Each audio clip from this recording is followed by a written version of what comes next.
Hello everyone. Quantum नंबरची study झाल्यानंतर आपल्याला एक्झॅक्ट लोकेशन ऑफ इलेक्ट्रॉन कळाली, बरोबर आहे. त्या ऑर्बिटलमध्ये इलेक्ट्रॉन कुठं प्रेझेंट आहे आपण असं सांगू शकतो. 1s ऑर्बिटलमध्ये आहे, 2s मध्ये आहे, 3s मध्ये आहे, 4s मध्ये. आणि जर मला गॅरंटी आहे, जर मी तुम्हाला सांगितलं की एखादा ॲटॉमिक नंबर दिला आणि त्याचं इलेक्ट्रॉनिक कॉन्फिगरेशन काय असते, हे जर तुम्हाला क्वेश्चन विचारला तर तुम्ही 100% त्याचं इलेक्ट्रॉनिक कॉन्फिगरेशन काढू शकता. आणि ते पण त्याचं आयसो इलेक्ट्रॉनिक पण काढू शकता, बरोबर आहे. आयसो इलेक्ट्रॉनिक म्हणजे काय, रिपीट करते एकदा, काय असते, असे ॲटम त्याचा इलेक्ट्रॉन कसे असतात त्यामध्ये सेम, आणि इलेक्ट्रॉन सेम म्हणजे इलेक्ट्रॉनिक कॉन्फिगरेशन सुद्धा कसं असतं त्याचं सेम, बरोबर आहे. पण याची नीड काय, का आपण एवढं इलेक्ट्रॉनिक कॉन्फिगरेशन करतो स्टडी. आपल्याला माहिती आहे पिरियॉडिक टेबलमध्ये ॲटम असतात, पण त्याच्यापेक्षा जास्तही आपण काय तयार करतो, कंपाऊंड. नंबर ऑफ कंपाऊंड आहेत, बरोबर आहे. NaCl आहे, KCl आहे, KOH आहे, NaOH आहे, असे नंबर ऑफ कंपाऊंड सध्या अवेलेबल आहेत. पण हे कसे फॉर्म झाले, बरोबर आहे.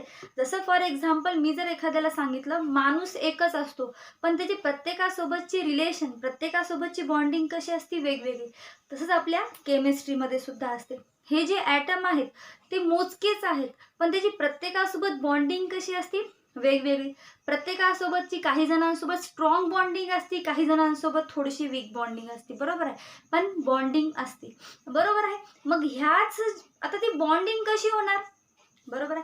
प्रत्येक ॲटम कसा असतो, त्याचं ऑक्टेट इनकम्प्लीट असते, त्याचा व्हॅलेन्शियलमध्ये इलेक्ट्रॉन कसे असतात, इनकम्प्लीट. आलं लक्षात. मग काय होते अशा वेळेस, मग स्वतःला मी सांगितलं होतं की प्रत्येक ॲटमला स्वतःला स्टेबल करायचं असते, आणि त्या स्टॅबिलिटीसाठी तो काय करत असतो, इलेक्ट्रॉनची शेअरिंग करतो किंवा इलेक्ट्रॉनचं गेनिंग आणि लूज करतो, म्हणजेच इलेक्ट्रॉनचं ट्रान्सफर करतो, बरोबर आहे.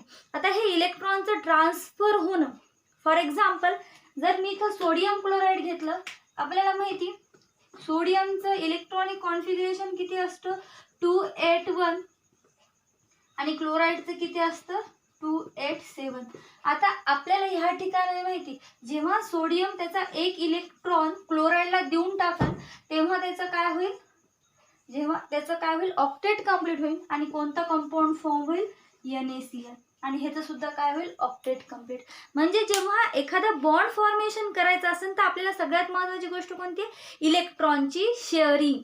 एक तर इलेक्ट्रॉनची शेअरिंग करणार किंवा इलेक्ट्रॉन लॉस अँड गेन करणार, म्हणजेच इलेक्ट्रॉनचं काय करणार, ट्रान्सफर. आलं लक्षात. ह्या दोन गोष्टी केल्यानंतरच काय तयार होते, त्या दोन ॲटममध्ये बॉन्ड तयार होतं, बरोबर आहे. आपण जर एखाद्या समोरच्या व्यक्तीसोबत चांगलं प्रेमाने बोललो नाही तर आपल्यामध्ये आणि त्या समोरच्या व्यक्तीमध्ये बॉन्ड तयार होईल का, नाही होणार. तसंच केमिस्ट्रीमध्ये सुद्धा असते आपल्या ॲटमबद्दल, बरोबर आहे. मग हे बॉन्ड कसे असतात, स्ट्रॉंग असतात. मग स्ट्रॉंग असलं, जे बॉन्ड स्ट्रॉंग असतात त्याला तोडायला सुद्धा जास्त वेळ लागतं. मग ॲक्च्युली केमिकल बॉन्डिंग म्हणजे काय असते, बरोबर आहे. आता आपल्याला ह्या पॉईंटमध्ये बघायचं आहे. आता आपलं इलेक्ट्रॉनची पोझिशन आपल्याला कळाली आहे. आता आपल्याला बघायचं आहे की ॲक्च्युली जे व्हॅलेन्शियलमध्ये प्रेझेंट असलेले जे इलेक्ट्रॉन असतात ते बॉन्ड कसं फॉर्म करतात, इलेक्ट्रॉनची शेअरिंग कशी करतात, इलेक्ट्रॉनचं ट्रान्सफर कसं करतात. आलं लक्षात. दोनच गोष्टीमुळे बॉन्ड होतो, एक तर बॉन्ड फॉर्म होतं, एक तर loss or gaining of electron, एकाने इलेक्ट्रॉन लॉस करणार आणि दुसऱ्याने तो इलेक्ट्रॉन घेणार, ॲज लाईक सोडियम क्लोराईड. तर एक तर त्याला आपण ट्रान्सफर ऑफ इलेक्ट्रॉन सुद्धा म्हणू शकतो, आणि दुसरं म्हणजे शेअरिंग ऑफ इलेक्ट्रॉन. ह्या दोन गोष्टीमुळे काय फॉर्म होतं, बॉन्ड फॉर्म होतं, आणि ते आपल्याला एक नवीन कंपाऊंड तयार होतो. आलं लक्षात. मग ॲक्च्युली केमिकल बॉन्डिंग काय असते, चला बघू. मग the force that hold the atom together to make a compound or molecule. काय म्हणतात, सिम्पली केमिकल बॉन्डिंग म्हणजे काय, एक प्रकारचा फोर्स असतो. काय असतो, एक प्रकारचा फोर्स, जे काय करतो, त्या एखाद्या कंपाऊंडमध्ये किंवा मॉलिक्यूलमध्ये प्रेझेंट असलेले जे काही ॲटम आहे त्याला एकत्र ठेवण्याचा प्रयत्न करतो. काय करतो, एकत्र ठेवायचा प्रयत्न करतो. काय तयार करण्यासाठी, कंपाऊंड किंवा मॉलिक्यूल. म्हणजे सिम्पली केमिकल बॉन्ड म्हणजे काय, असा फोर्स, काय म्हणते, the forces that hold atom together to make a compound or molecule. असा फोर्स जे काय करतं, ॲटमला एकत्र ठेवतं, to make a compound or molecule. एखादा कंपाऊंड किंवा मॉलिक्यूल तयार करण्यासाठी त्या ॲटमला आपण एकत्र ठेवणं. जसं फॉर एक्झाम्पल बुंदीचा लाडू, बुंदी वेगळी असती, लाडू. जेव्हा आपण छोट्या छोट्या बुंदी सगळ्या एकत्र करून त्याला एका फोर्सनी काय करतो, बांधतो, तेव्हा काय तयार होतो, लाडू तयार होतो. बरोबर आहे. तशाच टाईप छोटे छोटे छोटे छोटे मॉलिक्यूल काय होणार, छोटे छोटे ॲटम काय होणार, एकमेकांसोबत एका फोर्सनी बाइंड झाले तर त्याला तेव्हा काय बाइंड झाले तर काय तयार करणार, एक प्रकारचं कंपाऊंड तयार करणार किंवा मॉलिक्यूल तयार करणार. बरोबर आहे. त्याला आपण काय म्हणतो, त्या फोर्सला, त्या दोघांमधल्या कनेक्शनला, त्या ॲटममधल्या एका नवीन मॉलिक्यूल किंवा कंपाऊंड फॉर्म होण्याच्या प्रोसेसला आपण काय म्हणतो, केमिकल बॉन्डिंग. बरोबर आहे. पण आता हे केमिकल बॉन्डिंग शिकण्याच्या किंवा त्या टाईप ऑफ बॉन्डिंग शिकण्याच्या आधी तुम्हाला ऑक्टेट रूल काय आहे हे माहीत असणं गरजेचं आहे. की ऑक्टेट रूल मी आता तुम्हाला सांगितलं, इथं 8 इलेक्ट्रॉन लागतात, इथं 8 इलेक्ट्रॉन लागतात. मॅडम आम्ही आत्तापर्यंत स्टडी केला की पहिल्या शेलमध्ये 2 इलेक्ट्रॉन असतात, दुसऱ्या शेलमध्ये 8 असतात, तिसऱ्यामध्ये 18 असतात, नंतर 32. मग तेच आता पण एवढ्या, आता दुसऱ्यापर्यंत ठीक आहे, दुसऱ्यामध्ये 8 असतात, तिसऱ्यामध्ये 18 इलेक्ट्रॉन आणणार कुठून, ते किती लांबची प्रोसेस झाली, त्याच्यामध्ये किती ॲटॉमिक नंबर पाहिजे की ज्याच्यामध्ये इलेक्ट्रॉन तेवढे 18पर्यंत भरल्यानंतरच तो कसा राहील, स्टेबल मॉलिक्यूल. मग जेव्हा एखादा लेविस आणि कोसेल नावाचा सायंटिस्ट होता, कोणते, लेविस आणि कोसेल, त्यांनी काय केलं, खूप क्युरियोसिटी होती, ते क्युरियस होते, स्टडी केली. स्टडी करता करता त्याच्या एक्सपेरिमेंट केले, वेगवेगळे ऑब्झर्वेशन केले, वेगवेगळे एक्सपेरिमेंट केले. ते नंबर ऑफ एक्सपेरिमेंट झाल्यानंतर त्याच्या असं लक्षात आलं की जरी एखाद्या ॲटममध्ये, नीट लक्षात घ्या, जरी एखाद्या ॲटममध्ये त्याच्या आउटर मोस्ट शेलमध्ये मॅक्झिमम 8 जरी इलेक्ट्रॉन असतील तरी त्याचं ऑक्टेट, म्हणजे त्याचं ऑक्टेट जरी कंप्लीट असेल तरी तो कसा राहतो, स्टेबल. ठीक आहे. दुसऱ्या शेलमध्ये 8 इलेक्ट्रॉन असतातच, त्यामुळे त्याच्यात काय डाऊट नाही. पण जेव्हा तिसरी शेल चालू होते त्यामध्ये आपण सांगितलं होतं की त्याच्यामध्ये प्रिन्सिपल क्वांटम नंबरनुसार जर बघितलं त्यामध्ये म्हणजे मॅक्झिमम इलेक्ट्रॉन फील किती करू शकतो आपण, 18 इलेक्ट्रॉन फील करू शकतो. बरोबर आहे.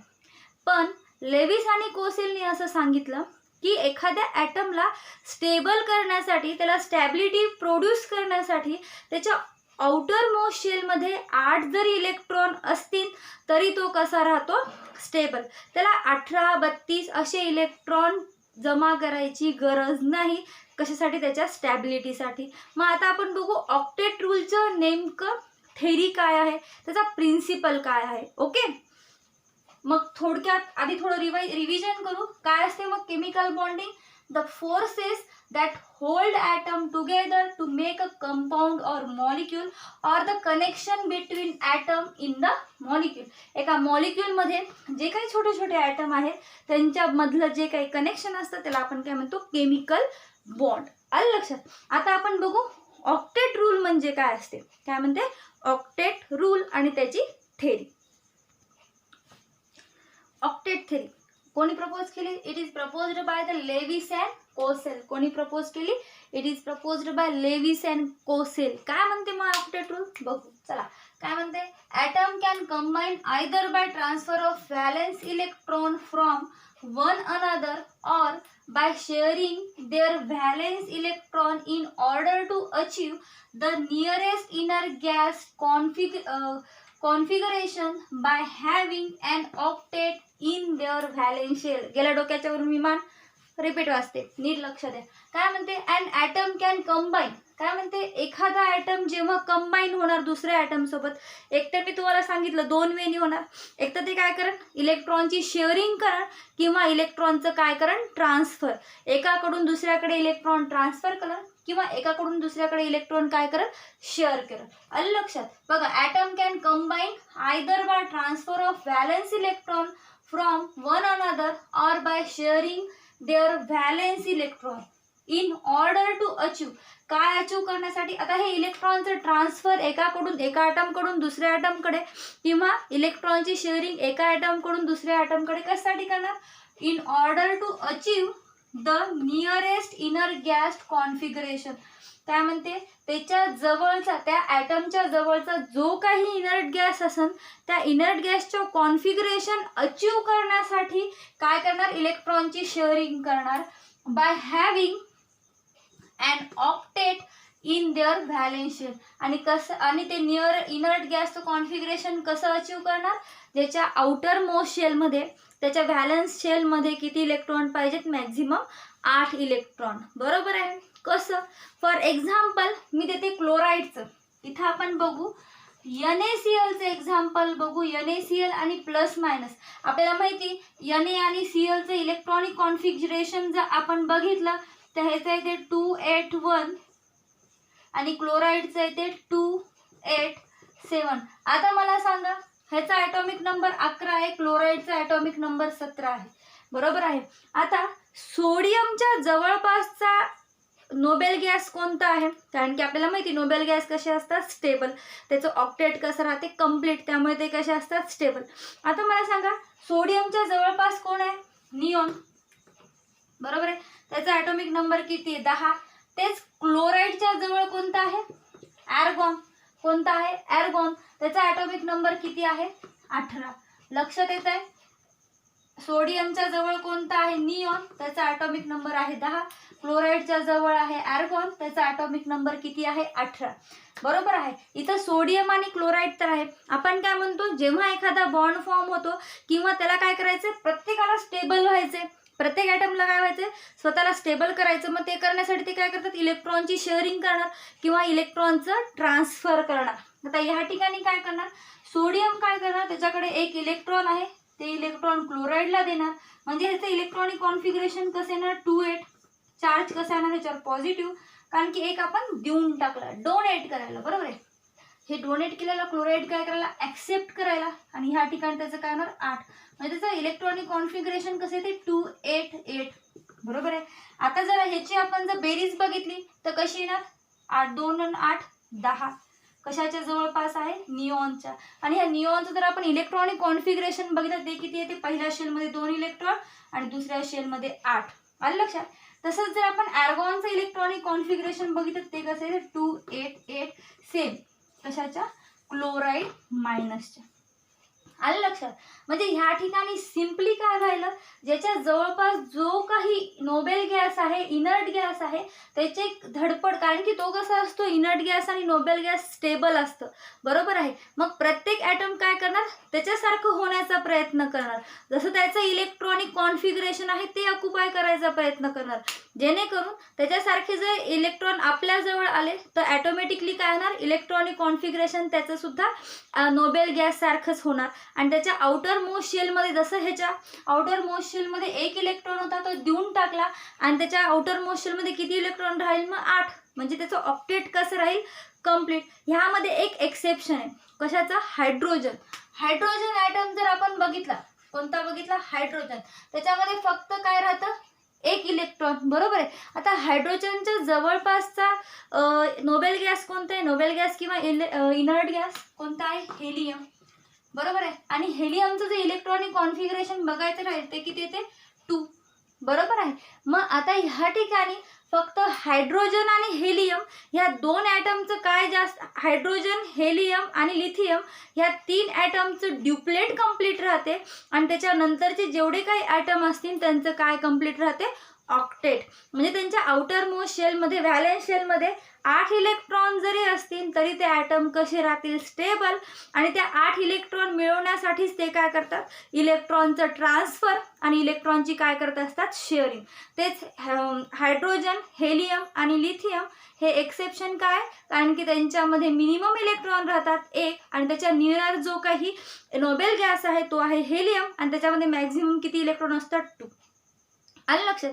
त्यामुळे त्याचं काय कंप्लीट होते, ड्युप्लेट. आणि बाकीच्यांचं काय कंप्लीट होते, ऑक्टेट. ह्यालाच ऑक्टेट कंप्लीट म्हणजे 8 इलेक्ट्रॉन त्याच्या व्हॅलेन्स शेलमध्ये प्रेझेंट राहणं. कसंही करून म्हणजे काय, एक तर इलेक्ट्रॉनचं ट्रान्सफर करायचं किंवा इलेक्ट्रॉनची शेअरिंग करायची.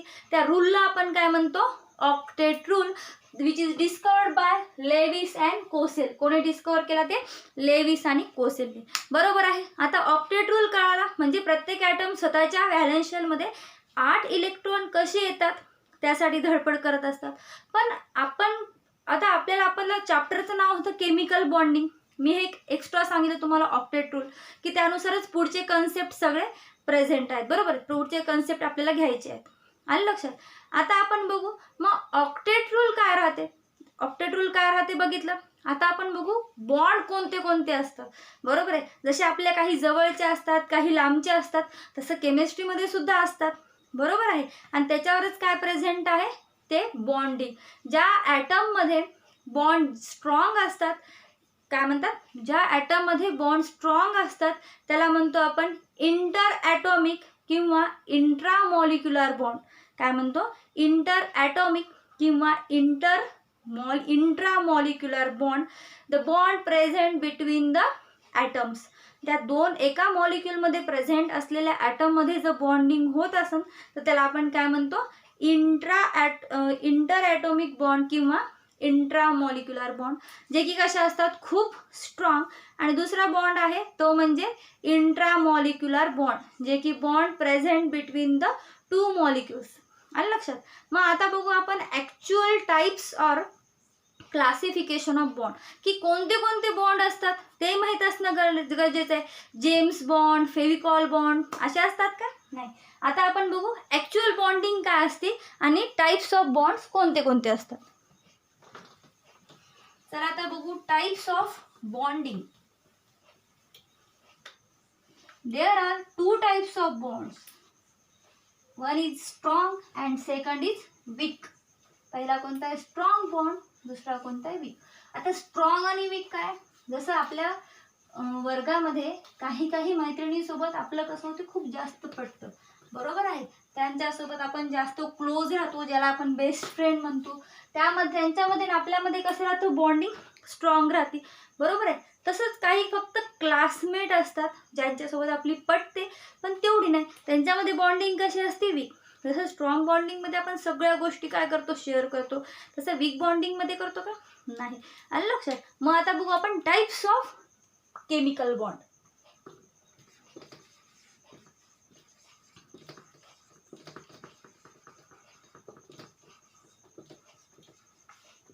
Types of chemical bond. There are two types of chemical bond. First is interatomic bond.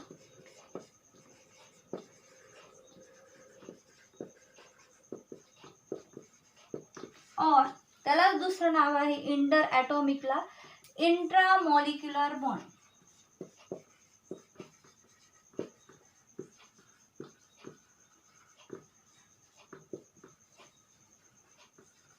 And second आहे intermolecular bond.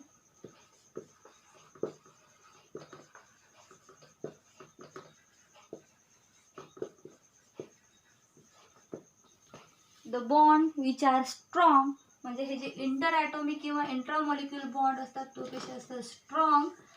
And intermolecular bond कसे असतात, वीक. कसे असतात, वीक. कळत आहे का. There are two main types of chemical bond. एक तर इंटरॲटॉमिक बॉन्ड किंवा इंट्रामॉलिक्युलर बॉन्ड आणि दुसरं म्हणजे इंटरमॉलिक्युलर बॉन्ड. आता जे इंटरॲटॉमिक किंवा इंट्रामॉलिक्युलर बॉन्ड आहे ते कसे असतात, strong.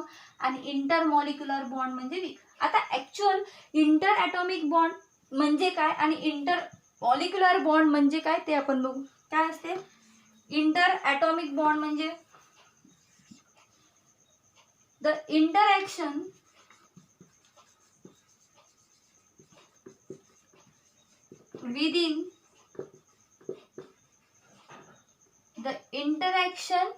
within the molecule or atom. The interaction within the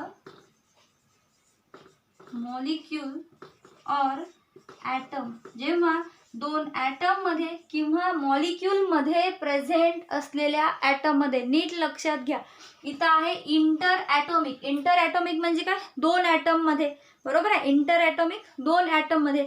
आणि इंट्रामॉलिक्युलर म्हणजे काय, त्या मॉलिक्यूल मध्ये जे ॲटम प्रेझेंट असतात त्या ॲटम मध्ये होणारी बॉन्डिंग म्हणजे interaction within the molecule or atom. त्या ॲटम मध्ये किंवा त्या मॉलिक्यूल मध्ये होणाऱ्या बॉन्डिंगला आपण काय म्हणतो, इंटरॲटॉमिक ऑर इंट्रामॉलिक्युलर बॉन्डिंग. आणि दुसरं म्हणजे इंटरमॉलिक्युलर बॉन्डिंग काय म्हणते, द इंटरॅक्शन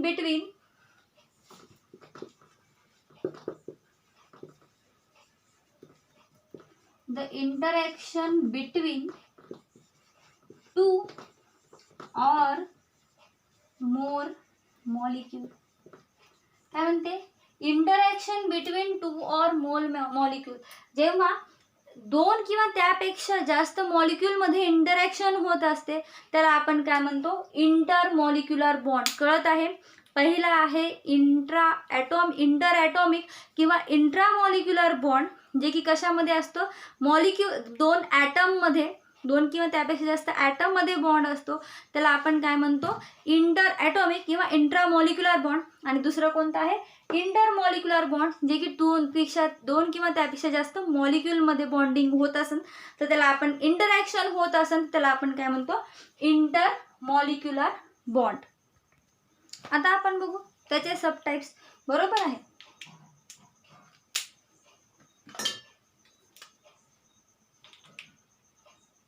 आता इंटर ॲटॉमिक आणि इंट्रा मॉलिक्युलर बॉन्ड कसे असतात? स्ट्रॉंग. मग त्याचे सुद्धा काय काही सब टाइप्स बघू. मग स्ट्रॉंग बॉन्ड कोणते कोणते असतात? सगळ्यात स्ट्रॉंग बॉन्ड असतो आयोनिक बॉन्ड. कोणता असतो? Ionic bond. आयोनिक बॉन्ड त्याला दुसरं नाव आहे इलेक्ट्रोव्हॅलंट बॉन्ड.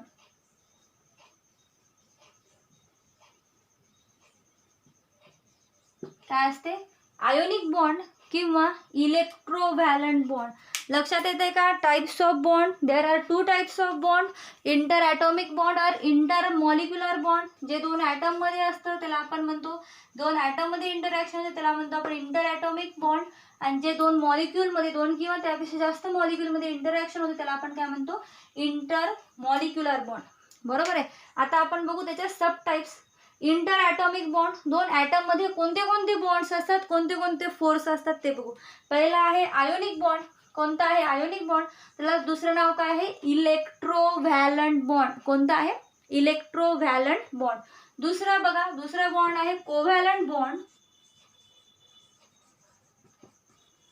कोणता आहे? Covalent bond. तिसरा आहे कोऑर्डिनेट कोव्हॅलंट बॉन्ड. आणि लास्ट आहे मेटॅलिक बॉन्ड. काय म्हणते? जे स्ट्रॉंग फोर्स कोणते कोणते असतात? मग सगळ्यात स्ट्रॉंग फोर्स आयोनिक बॉन्ड, नंतर कोव्हॅलंट बॉन्ड, नंतर कोऑर्डिनेट कोव्हॅलंट बॉन्ड आणि लास्ट कोणता आहे? Metallic bond. म्हणजे सगळ्यात स्ट्रॉंगेस्ट बॉन्ड कोणता आहे ह्यापैकी? Ionic bond. त्याला दुसरं नाव काय आहे? इलेक्ट्रोव्हॅलंट बॉन्ड. कोणता आहे? इलेक्ट्रोव्हॅलंट बॉन्ड. आता बघू आपण इंटरमॉलिक्युलर किंवा वीक फोर्सेस कोणते कोणते असतात. वीक बॉन्ड्स कोणते कोणते असतात? एक तर वंडरवॉल फोर्स, हे कसे असतात? वीक. नंतर हायड्रोजन बॉन्डिंग, नंतर डायपोल इंटरॅक्शन,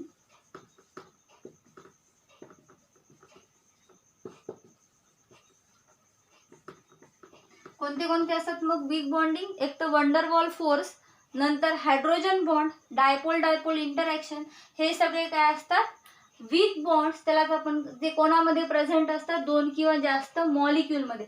बरोबर आहे? जसं Na आणि Cl मध्ये बॉन्ड जे होणार तो कसा राहील? वीक. बरोबर आहे? Na वेगळा मॉलिक्यूल, Cl दुसरा मॉलिक्यूल.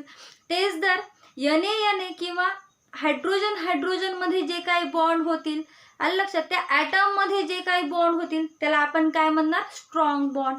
बरोबर आहे? जे की कोणामध्ये होत असते? त्या ॲटम्स मध्ये. ज्याला की आपण कोणता बॉन्ड म्हणणार? मग आयोनिक बॉन्ड. तसं NaCl सुद्धा स्ट्रॉंगच असतं, कारण की ते कोणत्या बॉन्डचं एक्झाम्पल आहे? आयोनिक बॉन्डचं, ज्याच्यावर पॉझिटिव्ह चार्ज असतात. फॉर एक्झाम्पल मॉलिक्यूल म्हणजे काय? मिथेन आणि इथेनची रिॲक्शन होणं. हे काय झाले? दोन वेगवेगळे मॉलिक्यूल. बरोबर आहे? तेव्हा जी इंटरॅक्शन होते त्याला आपण काय म्हणतो?